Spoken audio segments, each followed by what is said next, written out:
My question is about imagination and how it relates to the law of attraction, and essentially to try and use it as a tool. So if I have an image or a picture in my imagination, can I vibrate with that picture? Is that like thinking in pictures? Is imagination thinking in pictures? Imagination is, that's a very good definition of it. Imagination is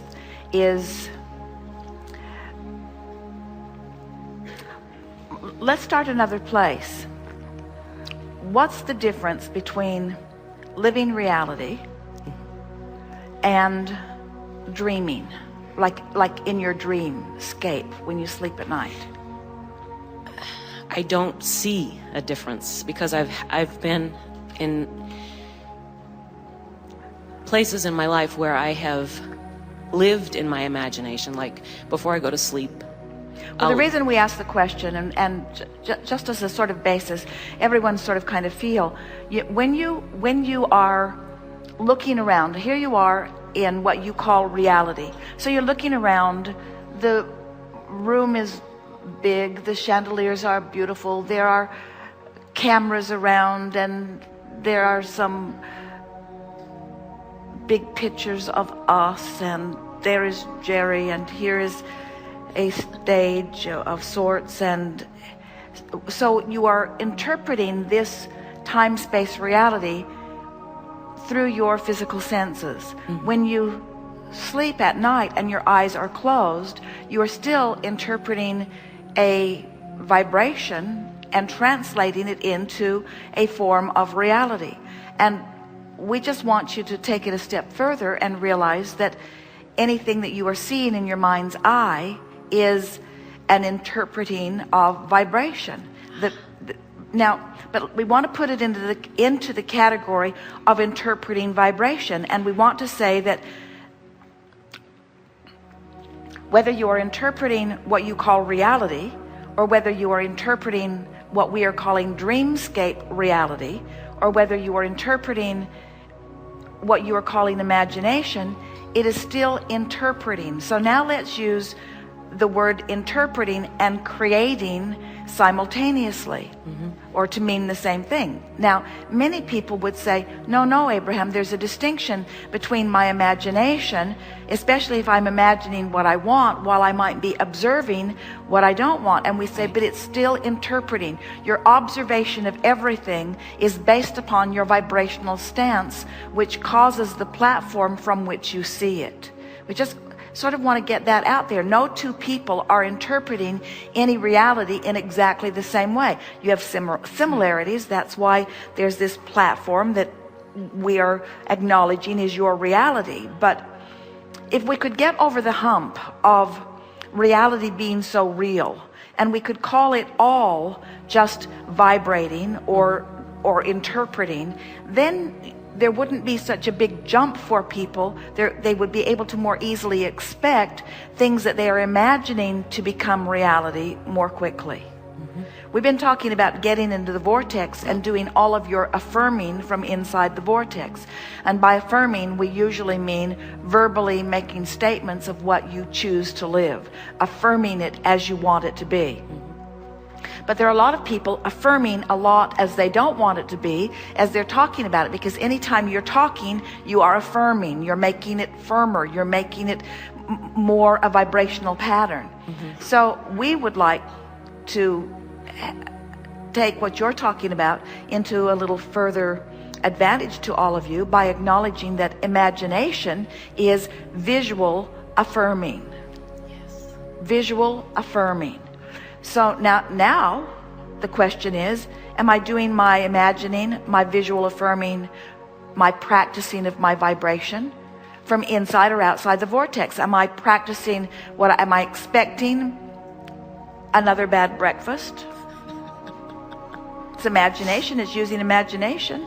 It's using imagination to anticipate another bad breakfast, or it's using my imagination to anticipate a good breakfast, a better breakfast. And so what you're helping us to pinpoint here, and it's really something that you might want to consider, is how far from reality are you able to imagine? That's really the crux of deliberate creation. How far from reality are you able to imagine? And we want to say to you, if you're trying to imagine a solution from inside the problem, you're not going to get anywhere. Right. You have to be free of the vibration of the problem in order to imagine very far from it. Right. This is good, isn't it? I love this. So the let's keep going. There's a big vibrational difference between a problem and a solution. Correct. Big vibrational difference between a question and an answer. Yes. So what you have to do is decide, when Esther visits with us, she can't pose the question and receive the answer in the real time as it is happening here. Right now, she's tuned to the answer. Right. So you pose the question, she's tuned to the vibration of Abraham, so the answer comes forth. Mm-hmm. The other day, Jerry got up early and he was poking around at some things he was thinking about, and when Esther got up, he could hardly wait to talk to her about it. And as soon as he began talking about it, within 30 seconds of begin talking about it, Esther said, I think Abraham wants to talk to you about this. Well, it wasn't that we were knocking on her door wanting to get in on the conversation. It was that he had done such a good job of queuing up his question that the solution, the answer was all queued up right too. So when Esther awakened, not having been part of the vibration of the question, she immediately tuned into the vibration of the answer. You see what we're getting at? Mm-hmm. So, imagination. How far from reality can I allow my imagination to go? And we say, if you're out of the vortex, not far at all.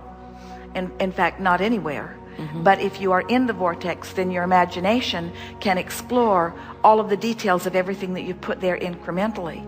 And so what imagination really is, it's sort of like the premonition that we started with today, the subject of the premonition. What imagination is, and it falls in the same category of inspiration. Mm-hmm. Imagination is tuning in to the vibration of something not yet manifested in such a vivid way that I'm able to envision it. That's what imagination is. Correct. So there's out of the vortex imagination, worried about what might happen, what bad things might happen.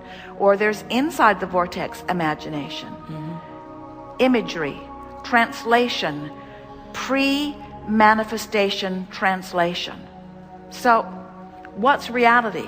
Reality is what so many people have imagined that now many people are observing. And so you say, well, we all look and we can see that this is red and this is blue and this is long and this is short and this is this and this is this. Mm-hmm. And because we are agreeing on it, we call it reality. And we say, if we were standing in your physical shoes, we wouldn't get too hung up on calling anything physical reality. We would take pleasure from our imagination in any way we can. We would get into the vortex and just let our mind go and practice the imagery of anything wanted until we'd trained ourselves into the vibration of it so succinctly that now it has no choice other than to manifest. Well, I have those references in my life because there have been things that I have imagined with such clarity, and from the physical plane, from everybody else's point of view, there was no way possible that this could have happened. But well, the real power in imagination comes when, if you could say, I use my imagination to thrill myself in the vortex, then we say you are using it in the most powerful, beneficial way. Uh-huh. If you say, I use my imagination to try to create things that are not yet created, we say you just shot yourself in the foot. Mm-hmm. Because in your wanting to create something that isn't yet, you've introduced the it isn't yetness to the vibration. Now the vibration isn't pure, and neither is your imagery. Mm-hmm. So, you see, what we're really talking about here, or at least what we want to really talk about here, is that as human creators, you keep wanting to get into the what should I do about it phase. Mm-hmm. In other words, you want to move your imagination into action. And we want to say to you, you never have to move your imagination into action. Mm-hmm. You don't have to move your imagination into action in order for everything that you imagine to come about.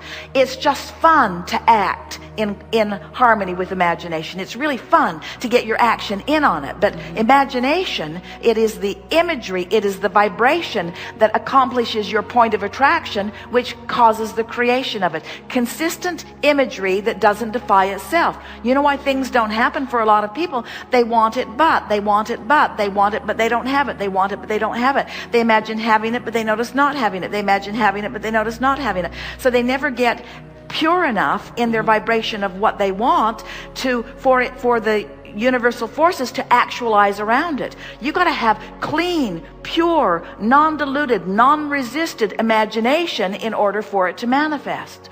But it doesn't have to be pure in order to give you pleasure. So if you take pleasure from it, pleasure from it, pleasure from it, pleasure from it, pleasure from it, till you get to the point that it doesn't have to manifest because it's so pleasurable even without manifesting, then it will manifest. Ooh. And humans say, well, that stinks. That's kind of... Why won't it manifest when I could benefit from it manifesting? And we say, because manifestation comes on the heels of vibration that is consistent, wanted or unwanted. You get what you think about whether you want it or not. You get what you consistently think about whether you want it or not. You get what you imagine whether you want it or not. You get what you consistently imagine whether you want it or not. And what's happening with so many humans are pretty void of imagination. You've got the observation thing going on so well. You're such avid observers that you almost offer no vibration apart from what you're observing. And that's why things progress slowly for you.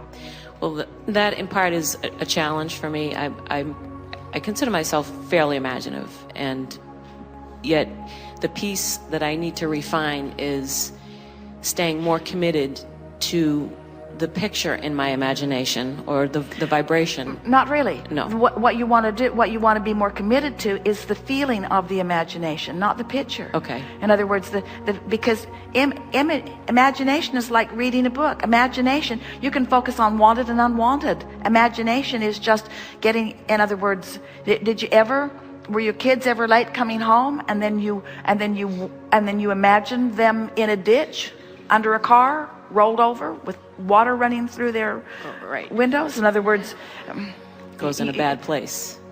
You always you can't stop imagery because you see, we want to break this to you gently, but this reality that you think is so real isn't. This reality that you think is so real is changing constantly, changing, but it's changing to the vibration that you've got going on. So it's changing to more of the same in most cases, because you're observing, it's changing to more of that. You're observing, it's changing to more of that. So where imagination comes in is thinking about something other than what is.